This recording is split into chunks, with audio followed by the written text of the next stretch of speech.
Assalamualaikum warahmatullahi wabarakatuh. Perkenalkan nama saya Angga Dwi Prasetyo dari kelompok 4 mata kuliah manajemen jaringan komputer kelas isi pada musim 7. Pada kesempatan kali ini saya akan membahas mengenai SLAAC atau biasa disebut Stateless Address Auto Configuration. SLAAC Overview.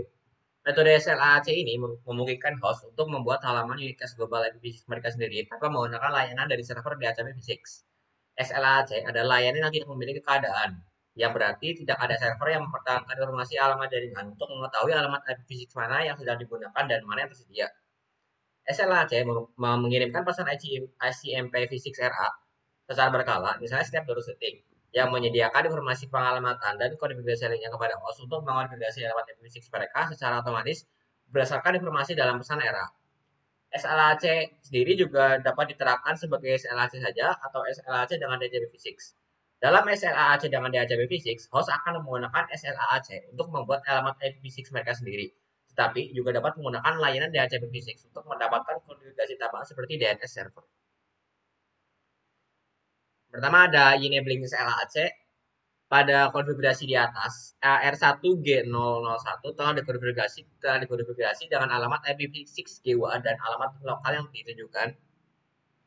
Alamat IPv6G001 pada R1 meliputi yang pertama ada alamat link lokalnya yaitu FL801, lalu ada GUA berserta dengan subnetnya, lalu ada grup IPv6 pada semua node yaitu FF021. Nah, pada konfigurasi ini R1 akan berfungsi sebagai router IPv6 yang memberikan informasi konfigurasi kepada host dalam jaringan dengan mengirim pesan RA setiap detik ke multicast semua node IPv6 alamat FF021.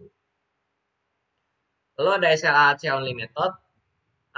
Pesan RA dari R1 memiliki pengaturan flag berikut. Yang pertama, A sama dengan 1, memberitahukan klien untuk menggunakan awalan IPv6 GUA dalam pesan RA dan membuat ID akan muka secara dinamis.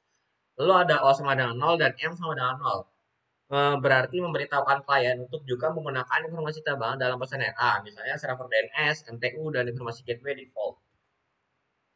Lalu ada ICMP v6 RS message.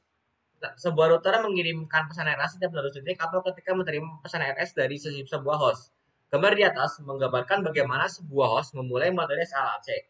Yang pertama, PC1 baru saja dihidupkan dan mengirim pesan RS ke alamat multicast IPv6 semua router yaitu FF022, meminta pesan RA. Lalu, R1 menghasilkan pesan RA dan kemudian mengirimkannya ke alamat multicast IPv6 semua node yaitu FF021. PC1 menggunakan informasi ini untuk membuat sebuah alamat IPv6 GUI yang unik. Dengan demikian, melalui pertukaran RS dan RA, host dapat mendapatkan informasi pengalamatan IPv6 yang diperlukan untuk mengkonfigurasi IPv6 GUI mereka sendiri menggunakan metode SLAAC. Lalu ada host process to generate interface ID. Nah, ketika host menggunakan metode SLAAC ini, host akan mengambil informasi subnet 64 bit dari pesan RA yang diberikan oleh router. Selanjutnya, host akan menghasilkan interface ID 64 bit yang tersisa menggunakan salah satu dari cara berikut. Yang pertama, secara acak atau randomly generated. Interface ID 64 bit ini memang dihasilkan secara acak oleh sistem operasi klien. Ini adalah metode yang digunakan oleh Windows 10 saat ini.